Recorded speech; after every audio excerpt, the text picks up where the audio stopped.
ঢাকা চট্টগ্রাম মহাসড়কের কুমিল্লা অংশে ঈদযাত্রায় স্বস্তি ফিরেছে বলে জানিয়েছে ঘরমুখো যাত্রী ও পরিবহন চালকরা। সকাল থেকেই মহাসড়কের যানবাহনের চাপ কয়েকগুণ বেড়ে গেলেও দীর্ঘ যানজটের সৃষ্টি হয়নি। তবে বিভিন্ন বাজার ও স্টেশন এলাকায় যথাযথ যাত্রী ওঠানামার কারণে কিছুটা ধীর গতি দেখা গেছে।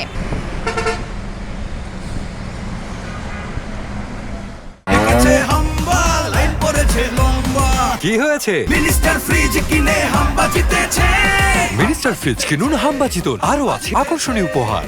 ঘরমুখো যাত্রীরা জানান, আগের তুলনায় এবার অনেক স্বস্তিতে বাড়ি ফিরতে পারছেন তারা। পরিবার পরিজন নিয়ে যাত্রা করলেও পথে বড় ধরনের ভোগান্তি পোহাতে হয়নি। অন্যদিকে চালকরা বলছেন, টোল প্লাজা ও বাজার কেন্দ্রিক এলাকায় চাপ থাকলেও মহাসড়কের অধিকাংশ অংশে যান চলাচল স্বাভাবিক রয়েছে।